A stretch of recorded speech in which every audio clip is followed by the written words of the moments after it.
अभी जब आप रैली कर रहे थे जमुई के सिकंदरा में, वहां पर आपके रैली के बाद मैंने कुछ युवाओं से बातचीत की। वहां एक युवा ने आपको लेकर के एक बातें कही कि प्रशांत किशोर बाकी नेताओं की तरह एक अलग चीज कर रहे हैं कि बाकी नेता आते हैं तो वो बताते हैं कि वो उनके लिए क्या करेंगे, लेकिन प्रशांत किशोर इकलौते से नेता हैं जो लोगों को उनकी गलतियों का एहसास कराते हैं कि उन्होंने अब तक क्या गलतियां की है। 13 करोड़ की आबादी बिहार में, कोई एक व्यक्ति अगर आकर कह रहा है कि मैं आऊंगा, मैं ठीक कर दूंगा, तो ये तो लोग सुनते सुनते पक गए हैं पिछले 70-75 साल से। हर व्यक्ति, हर नेता जो आता है यही कहता है हमको वोट दे दो, हम आएंगे ठीक कर देंगे।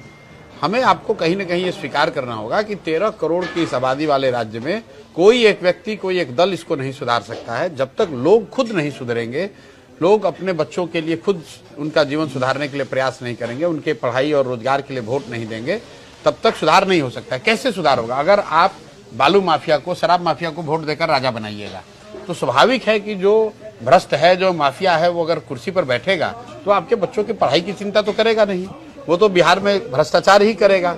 अगर आप सिर्फ जाति के नाम पर वोट देते रहेंगे तो जाति का आदमी तो सिर्फ जाति की ही जहर फैलाएगा। अगर आप हिंदू मुसलमान के नाम पर वोट देंगे तो वो आदमी तो सिर्फ धार्मिक उन्माद फैलाएगा। जो मैं जाकर लोगों को बता रहा हूँ और जो आपने सुना भी होगा सभा में, क्या कहता हूँ कि भाई ये बताओ कि तुम्हारे बच्चों के लिए पढ़ाई रोजगार होना चाहिए कि नहीं, तो हर आदमी कहता है होना चाहिए, चाहे आप अगड़े हैं, पिछड़े हैं, गरीब हैं, अमीर है, महिला है, पुरुष है, जो खुद अनपढ़ है वो भी कहता है नहीं भैया पढ़ाई रोजगार तो होना चाहिए।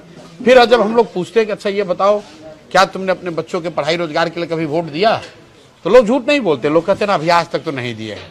तो ये जो सबसे महत्वपूर्ण बात है कि लोकतंत्र में वोट आप किसको देते हैं, इस पर तमाम चर्चा होती है। महत्वपूर्ण यह है कि वोट किस लिए दिया जा रहा है। वोट आप चाहे किसी को दीजिए। मैं बिहार के नजरिए से भी लोगों को बताता हूँ कि इसी बिहार में लोग 5 किलो अनाज के लिए वोट दिए हैं तो 4 किलो अनाज मिल रहा है। मंदिर के लिए वोट दिए तो मंदिर बना, बिजली के लिए वोट दिए बिजली आई, लोग जाति के लिए वोट दिए तो जाति का जनगणना हुआ, गुजरात के विकास के लिए वोट दिए तो गुजरात में विकास हो रहा है। लेकिन लोगों ने अपने बच्चों के पढ़ाई रोजगार के लिए वोट नहीं दिया, इसीलिए लोग यहाँ पर अनपढ़ और मजदूर हैं।